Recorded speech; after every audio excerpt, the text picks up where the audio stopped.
Hi YouTube. Welcome to my second astrology video or Jaimini Astrology video in a series on spiritual and occult astrology and a little bit of astrotheology mixed in. So today I'm going to talk about how you can discover your spiritual proclivities in your horoscope using the Jaimini astrology system. You can also, if you are an astrologer, if you're a Western astrologer or a Vedic astrologer, you can also, for your clients, if they come to you, I know that I've had a lot of clients interested in these matters, that they were following a certain type of spiritual path and it just really wasn't doing anything for them. They didn't connect with it. They didn't resonate with it. So you can really help your clients in that regard as well using this Jaimini system. Okay, so now there's something in, this is really easy. I don't want anyone to get intimidated by this because this is a very easy technique. And it uses divisional charts, which are called Vargas in the Vedic system. And I have put in the description how to calculate the two divisional charts that you will need to be familiar with and to look at for the spiritual proclivities, okay? There's a lot of working with Vargas or divisional charts is extremely important in all Vedic techniques, in the Parashara system and in the Jaimini system, and even in the Tajika system, which isn't even, it's not strictly Vedic, or it's not Vedic, it's Tajik, or it's also called Varshafal, but they work with divisional charts as well, because divisional charts can change when you get up into the higher levels, number 24, number 45, number 60. These can change within minutes of each other and a lot of times within seconds of each other. So when you are born, everyone born within a 2-hour period and in roughly the same area is going to have the same chart as you. And obviously you are going to have very different lives. So the divisional charts really hone it down to that individual person and their karmas and their life. So there's a lot of working with divisional charts, and but it's as long as you know how to calculate them, or if you have Kala, which is the software that I use, it automatically calculates them. You can work with them very easily and very well. Okay, so today I'm going to talk about it's astrotheology according to Jaimini. And first you have to find something called the Atmakaraka. And this translates meaning the soul indicator. The soul indicator is the most important planet in the chart, in the Jaimini system. And how you find that? It's very simple. It's the planet with the highest amount of degrees in a sign. That's it.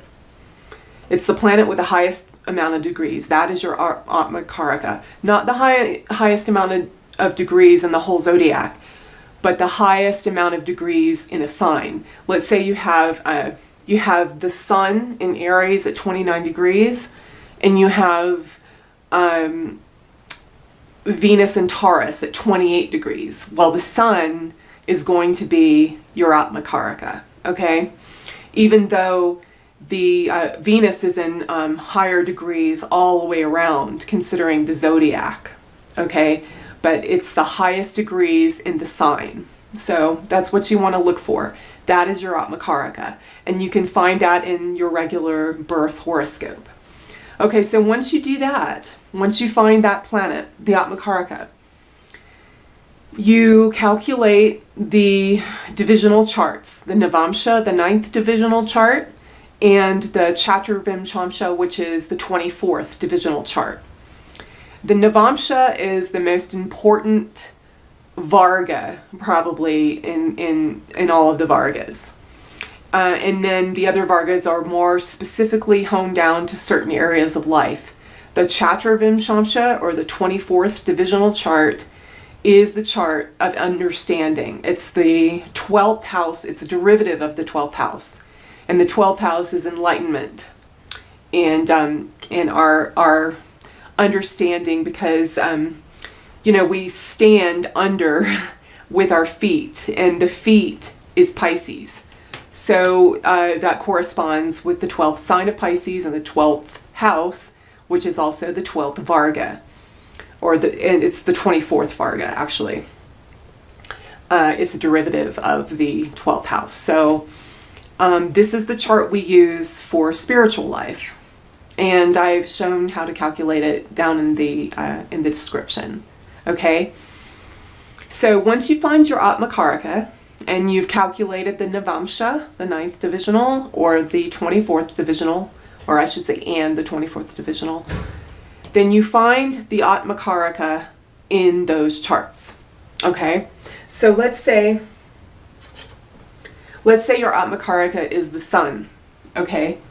And then what you would do is you look at the 12th from the Atmakaraka. So if your sun is in Aries, let's say this is the 24th divisional chart. Okay. So if your sun is in Aries, then the 12th from that would be Pisces. This is the South Indian chart that I explained before in a previous video. It's fixed. The signs do not move. The ascendant moves, but the signs do not move. So Aries is always here, Pisces is always here, and so on. So let's say your Atmakaraka is the sun. It's got the highest degrees in a sign in the birth chart. You find this in the birth chart, okay? Not the divisional charts. So your sun is in Aries, and then in the 12th from Aries is Pisces, and Venus is there. So that means something. Venus means something. In this case, it means Lakshmi, which is the goddess of wealth. But also, she's incredibly devoted and has a devotional nature. And she clings to the chest of Vishnu. That's what they say about her. So in this case, when you have Venus in the 12th from your Atmakaraka, Venus represents devotion or bhakti yoga, they call it in the Indian system. And also it can be devotion, prayer if you're a nun or something like that, just extremely devoted to your spiritual path, and you have to use kind of attachment and love. Also the Hare Krishnas have the devotion to the Krishna, and it goes across the religions. There's a devotional part, usually, of every religion. In certain circumstances, you usually have to have something to focus on, like a deity, or you can't just be abstract about it. You have to have something that you will fill you with love or devotion for this particular deity or particular type of energy that you want to connect with.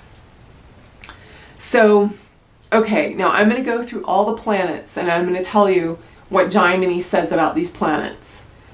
And so the sun, in this example, I use the sun as the Atmakaraka. So you could not have the sun in the 12th from the sun, obviously. But I'm just going to say, if your Atmakaraka was something else and you had the sun in the 12th from that, then you would have to know what the sun is. And the sun, according to Jaimini, is Shiva. And Shiva is the god of the yogis. And so Shiva and the sun represent Kundalini yoga, basically. He is the god of the Hatha yogis, the Kundalini yogis, the Tantra yogis, Kriya yogis, anything that moves the energy through the body when you're meditating and trying to bring it up the spine or even down the front, as they do in the Chinese system, which is called Qigong. So if you practice that's what the sun is. The sun is moving that energy through the chakras, or concentrating on the chakras and moving the energy. Okay, so that's what the sun is. And if you're not into Hinduism, then it's, I haven't really been able to find an example in Christianity that moves the energy through the body. Sometimes it spontaneously happens to some Christians. They don't even realize what's happening, and the Kundalini awakens and moves through their chakras, and they have an immediate experience. Even people who don't have a religion, that happens. But usually if you try to move that energy, you're doing it through some type of yoga or qigong. And I think in the Islam, in the Sufi tradition, they have ways of moving the energy. I know the spinning that they do, I can't remember the name of it now, or the dervishes, the whirling dervishes, when they're spinning around, that has a connection to moving that energy in the body. But in other religions, I really haven't found, like Judaism or Christianity, that actually concentrates and does that as a discipline. But so if you're a Christian and you find that you have the sun in the 12th from the Atmakaraka, then it's something to think about if you want to practice yoga or qigong or something like that. So, okay, that's the sun. Now the moon, according to Jaimini, is Gauri. And Gauri is the wife of Shiva, or the divine mother, as they say. And divine mother, the moon is a feminine planet, and so it doesn't really, it's receptive, so it doesn't really have to do much to advance spiritually. It doesn't have to be disciplined or chant mantras or pray. The person will usually have spiritual insights come to them without even trying, and they usually connect with nature also in a very spiritual way. So because mother nature. And then also if you're a Christian, that shows up as Mother Mary. And there's always some type of feminine aspect to the religion that you can connect to, and you can receive the blessings or receive the insights without really doing much and just kind of clearing your mind. So these people are very lucky in that sense. Okay, and so then the next is Sun, Moon, Mars. Mars represents Skanda, and that's what Jaimini says. And Skanda is a 7-day-old infant. And Mars also is the baby, according to Parashara. So what that means is Mars is, the Skanda, the 7-day-old infant, was brought into existence by the angelic forces, or the devas, to help fight the demons, because the angels were losing to the demons in this myth. And he's a 7-day-old infant, and Mars is a righteous warrior. And it's traditions like the Knights Templar, or the Kshatriyas of the warrior tradition in India, or samurais in Japan. And the person has to fight for a righteous cause and something that they believe to be right. And while they're doing that, they will have ideas in their mind a lot of times about how things should be and how they want things to be, and they have very strong convictions about how things should be. And this is also what Mars rules. And but usually they go through circumstances which will contradict those beliefs or those strong opinions. And so they have to learn to be open to that and incorporate it into their worldview, so they can be a better warrior or a better kshatriya, as you know, in the Indian system, a samurai or whatever it is. So in the, you know, in the Western tradition, it was the Knights Templar. They were fighting for righteousness, and also, you know, in the Crusades and in Jerusalem. So, and they had a bit of a different system than, you know, what is commonly known as the Catholic system. They had some different, more hermetic beliefs, and but they really believed in something, and they were warriors for it, and that's what Mars represents. So if you have Mars in the 12th from the Atmakaraka, then you can also keep that in mind. Now, so Mars, Mercury. Mercury is Vishnu. Mercury is the all-pervading force in Maya, or in creation, in all phenomena. Vishnu is said to reside everywhere. He's in everything. He multiplied himself into all of the phenomena that we see. And so Mercury represents also chanting, singing words, you know, worship through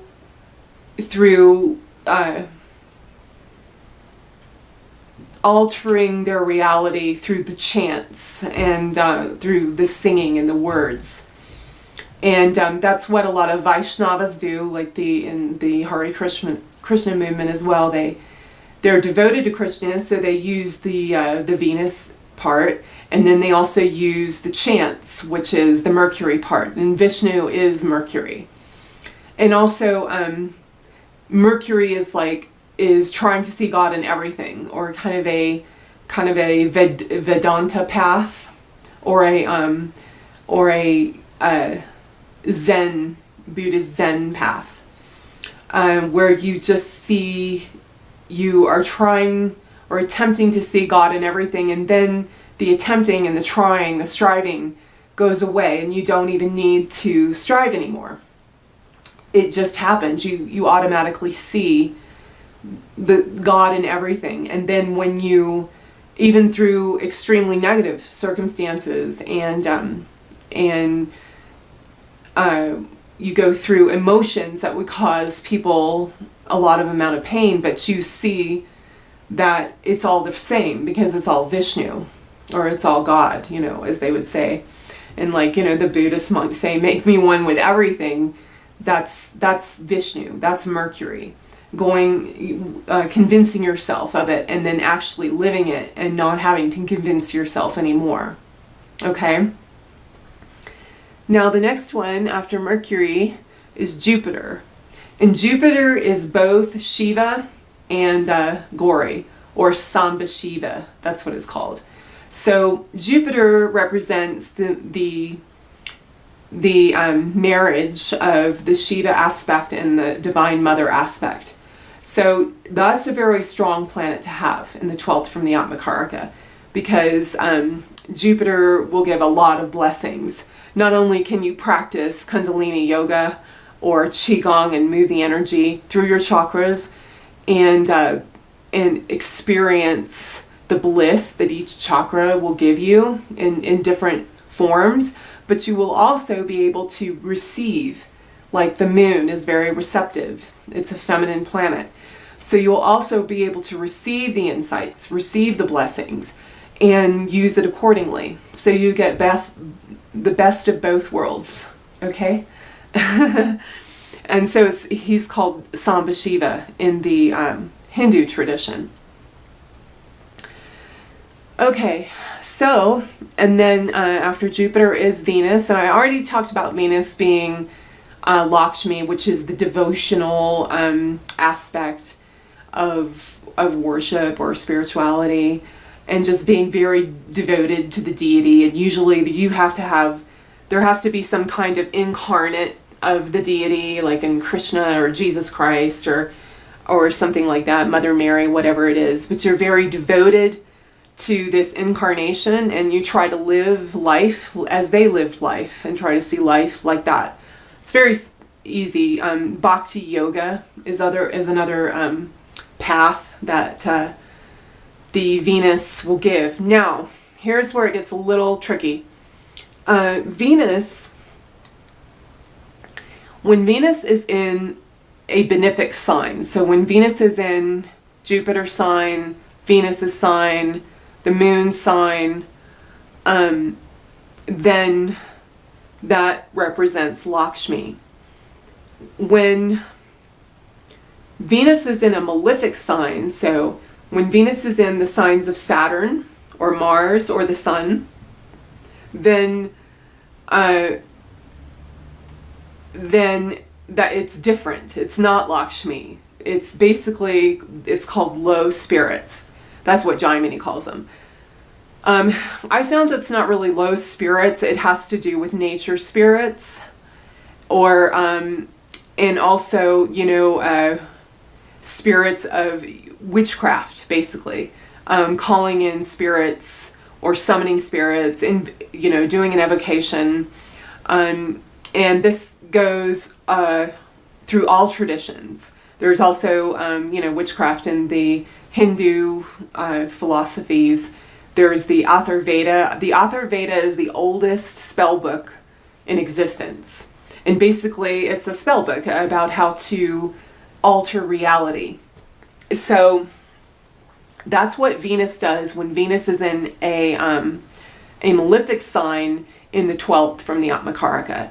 You basically practice witchcraft, or shamanism is another thing where you contact the spirits of the earth. And if you don't do any of that, then usually the person worships mundane, low spirits like money or luxuries, beauty, things like that. And, you know, if they don't have any kind of, they worship things of the world that will advance them in the world. Okay?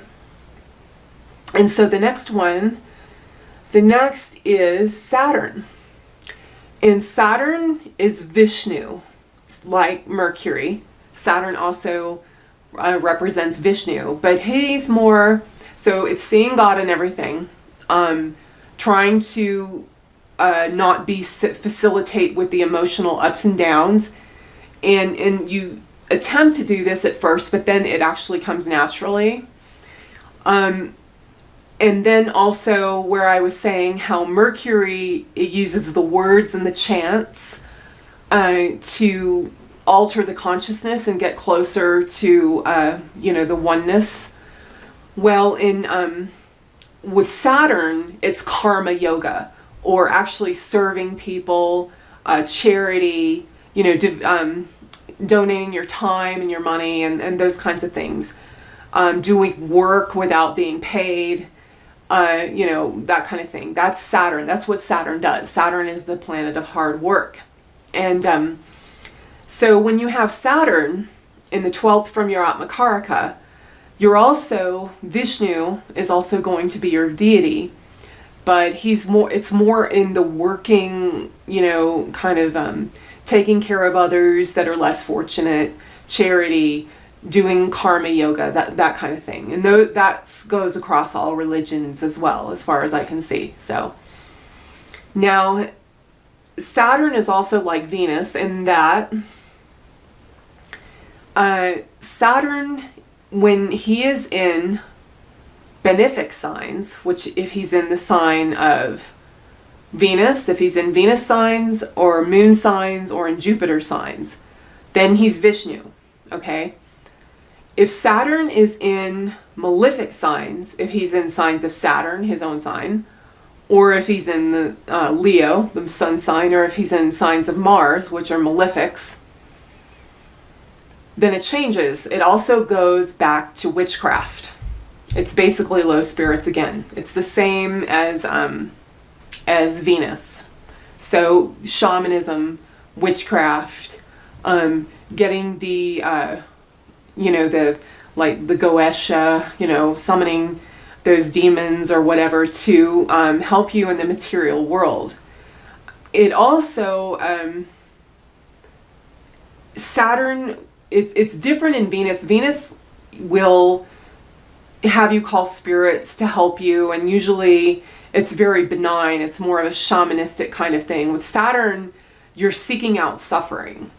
That's also what Saturn represents. So you're more in the darker, more like a Satanist, or also the Clipothian kind of path, where you are going through these dark, scary, I don't want to say evil, that word's overused, but you're going through these spheres that will cause suffering, and you will see suffering, and it will make you draw into yourself like Saturn does. Saturn completely relies on himself.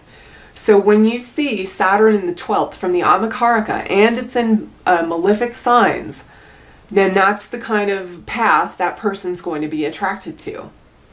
And they need testing. They need spiritual tests, which the dark paths or the left-hand paths will provide more of for them.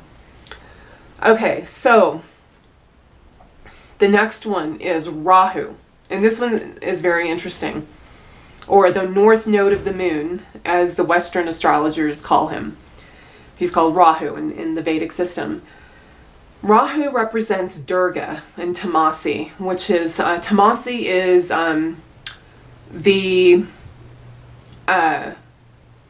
she's a goddess of war, a very warlike goddess, a destructive goddess, as is Durga. And, like Kali. And they are bent on destruction.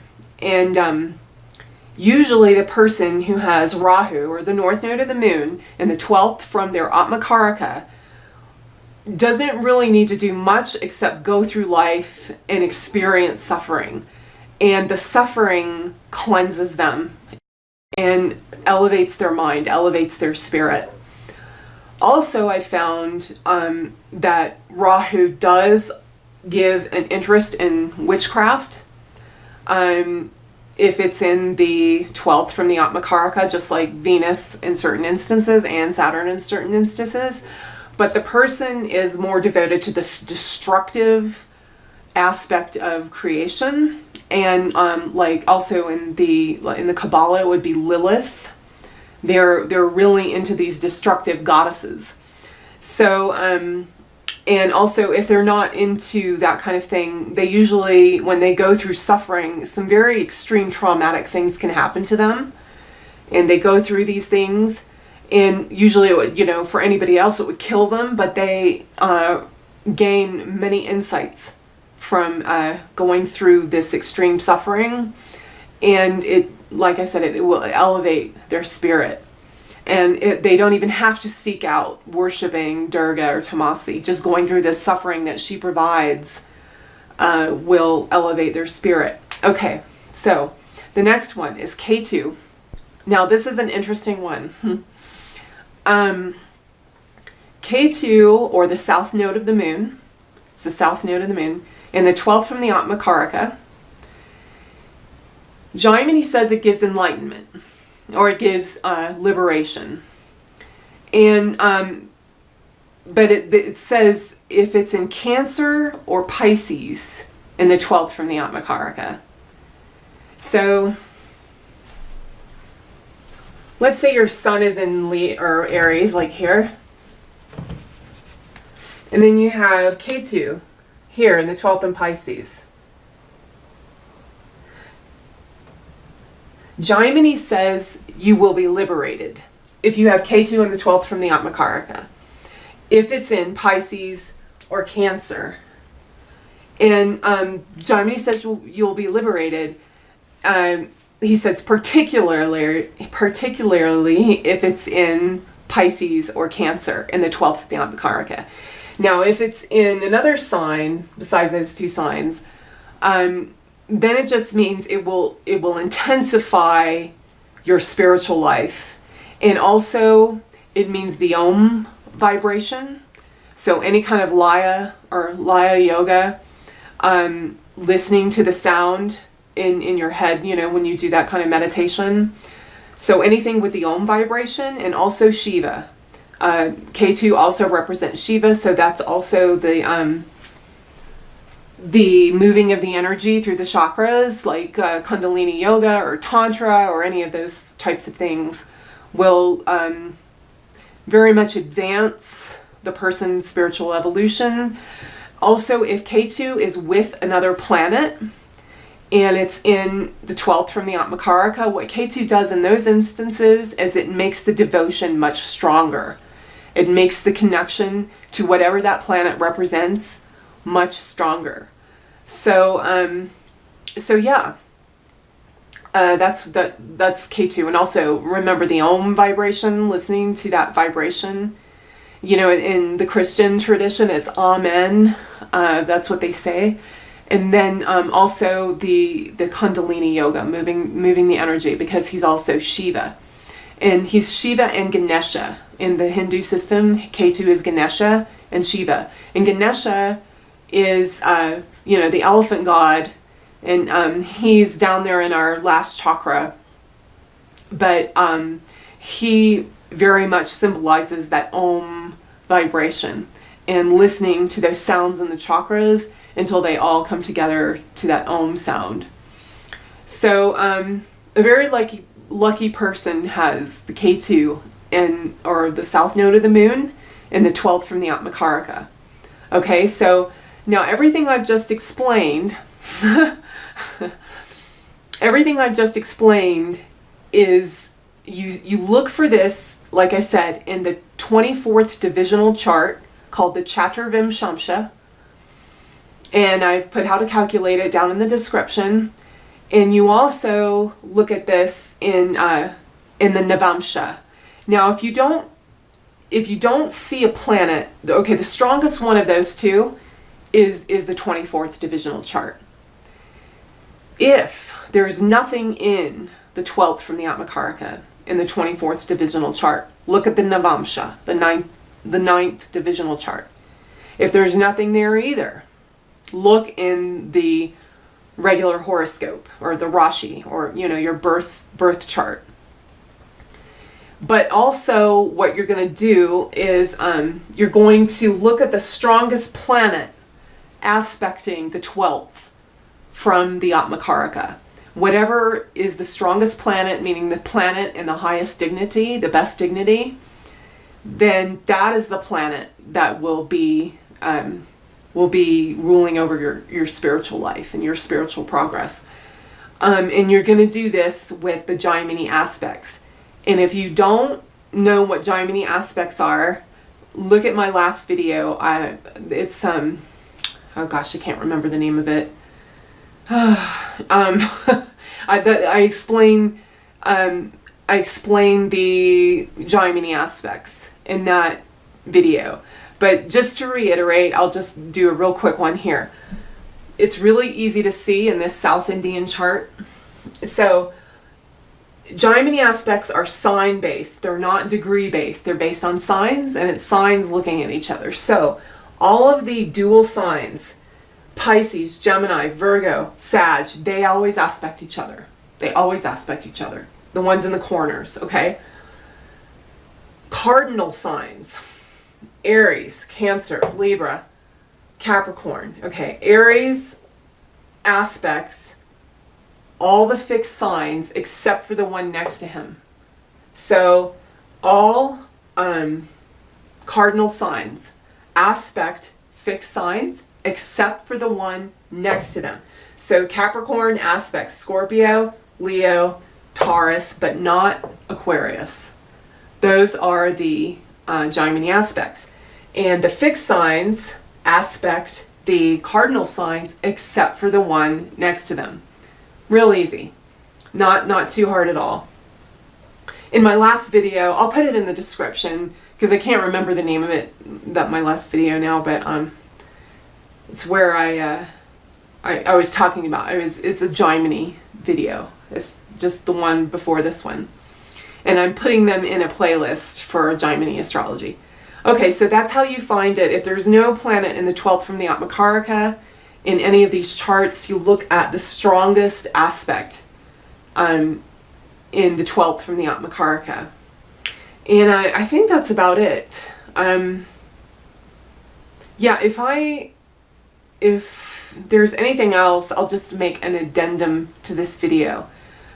And, oh, very important. Okay. Okay. You have, all right, energy is flowing through the zodiac in so many different ways. Okay. You have energy flowing this way, you know, in the normal way. Aries, Taurus, Gemini, Cancer, Leo. You have it flowing in, you know, the around the zodiac in that way. And you have it flowing backwards. You have it flowing backwards. You have it flowing through the fire signs. Energy flows in that way. This is all in the Jaimini system. You have it flowing through the earth signs, water signs, air signs. You also have it flowing through the modalities. So through the dual signs, you have it flowing through the cardinal signs and the fixed signs. Now in Jaimini, you count, okay, there's the masculine and feminine signs, okay? And in Jaimini, if you have, or I'm going to do it in the context of what I've just been talking about. So if you have the sun as your Atmakaraka and it's in Aries, the 12th from Aries is Pisces, okay? Going in the clockwise direction. Now, or in the normal zodiacal direction. If, however, okay, if you have the sun, let's say you have the sun as your Atmakaraka, but it's in Pisces. Okay, say the sun is your Atmakaraka and it's in Pisces, then you would say, okay, the 12th from Pisces is Aquarius, right? Duh. No, it's not, because it's in a feminine sign. If it's in a feminine sign, you count in the backwards direction. You go the opposite way. So the 12th from Pisces would be Aries. So let's say you have Ketu. You have Ketu in Aries, and that's how you would count it. So that goes for those two divisional charts and your birth chart that I was talking about.